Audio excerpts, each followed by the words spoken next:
Ini adalah satu masakan yang tak disentuh dengan tangan. Saya dah tua ni baru mula masak dodol. Itu namanya dodol bubuk.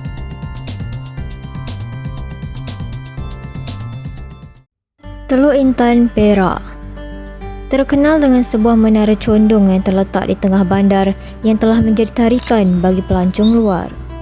Kampung Sungai Manik merupakan salah satu daerah di hilir Perak yang terletak di selatan bandar Teluk Intan.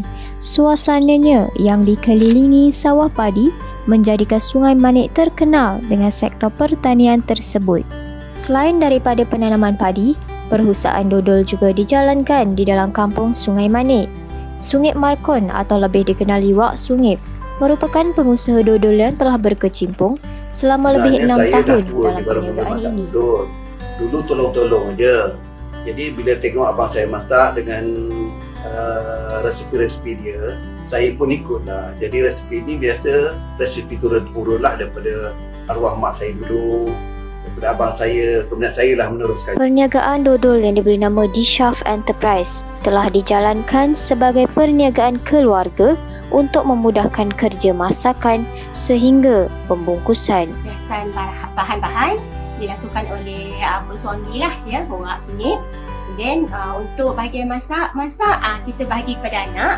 Packaging juga ada anak yang lain yang akan buat, dan pemasaran juga kita bahagikan pada orang lain juga buatnya. Seawal jam 8 pagi, Wak Sungip mula memasak untuk setiap tempahan yang diterimanya semalam. Api dihidupkan untuk mempercepatkan proses masakan. Menurut Wak Sungip, api yang kuat akan mempercepatkan proses dodol dimasak dan tidak perlu menunggu lama berbanding dengan api yang perlahan. Air pula digunakan supaya dodol cukup masak serta mengurangkan rasa tepung pada dodol. Kebiasaannya, Wak Sungip akan dibantu oleh 2 orang anaknya dari segi mencampurkan bahan sehingga mencuci alatan memasak. Setelah selesai semuanya, dodol akan dibiarkan dimasak dan diadun sehingga 6 jam atau lebih sebelum proses packing. Tapai telah digunakan sebagai bahan istimewa untuk menaikkan aroma dodol serta sebagai ejen pelembut. Tapai. Pembuatan dodol ni macam biasa je orang lain buat, tapi kadang-kadang kita ada kelebihannya. Nombor satu, kalau dulu pakai kacau pakai tangan berat, jadi pulut tu sebahagian kita buat tapai untuk dia lembut sikit, jadi rasa pun beza sikit. Jadi saya rasa dodol saya itulah istimewanya. Jam 3 petang.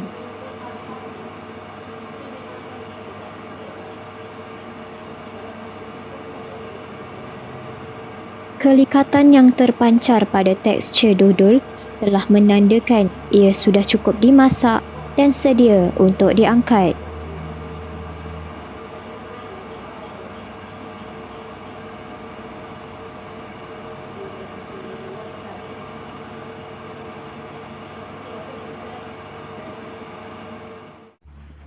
Dodol yang telah diangkat akan dibawa pulang ke rumah untuk disejukkan, seterusnya dibungkus dan sedia untuk dihantar pada pelanggan.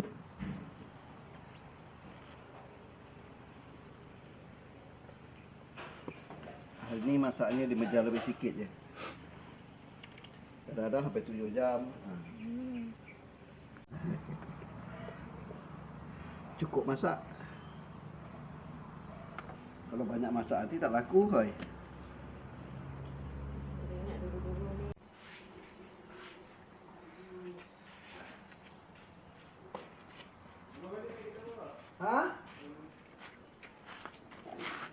Kerja pembahagian mula dijalankan untuk memastikan pembungkusan dodol dilakukan dengan cepat serta turut untuk mengekalkan kesedapan dodol sehingga sampai ke tangan pelanggan. Menurut Dr. Dharma, cara pembungkusan yang berbeza adalah untuk memenuhi kehendak pelanggan. Ada yang lebih gemarkan dibungkus dalam paket kecil. Tidak lupa juga yang lebih sukakan dodol yang dibungkus dalam paket besar supaya puas untuk dimakan bersama keluarga.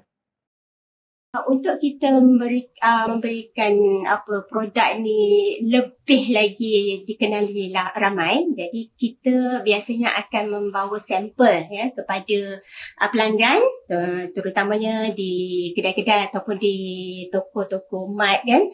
Kita akan bagi tester. Dari situ mereka akan merasa, selepas itu kita akan dapat feedback mana mereka akan memberikan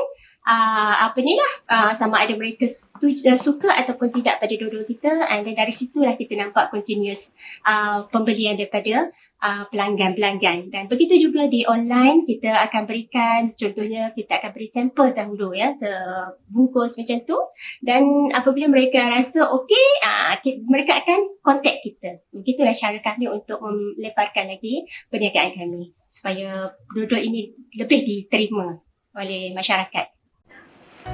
Dodol bukan sahaja digemari oleh golongan dewasa, malah turut digemari oleh golongan kanak-kanak kerana rasanya yang manis dan berlemak.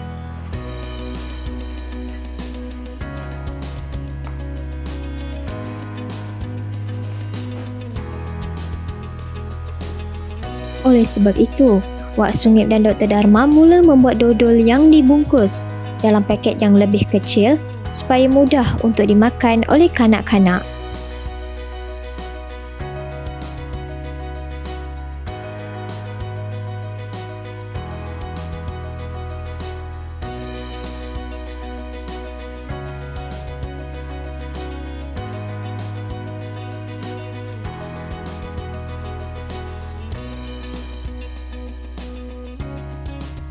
Ekoran daripada pandemik yang sedang berlaku di seluruh dunia, perniagaan Wak Sungip lebih banyak tertumpu kepada atas talian menerusi aplikasi membeli belah Lazada. Pelanggannya juga datang daripada pelbagai negeri kerana dodolnya yang lebih enak dan murah berbanding yang dijual di pasaran.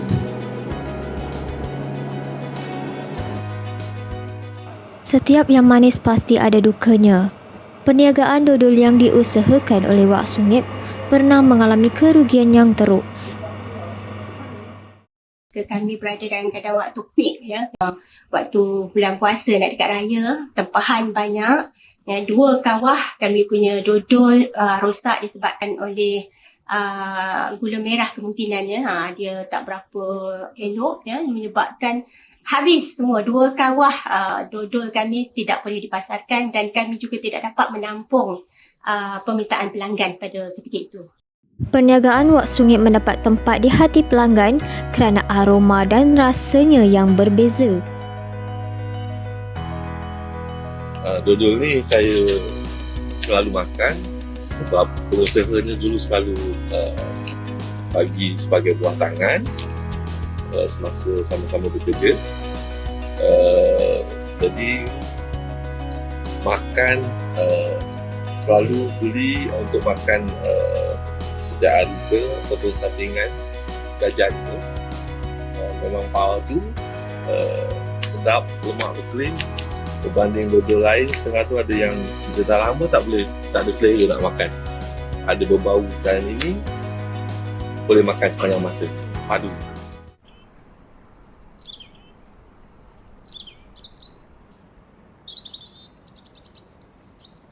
Pandemik yang berlaku kini jelas memberi kesan kepada semua masyarakat, sama ada yang bekerja maupun yang masih belajar.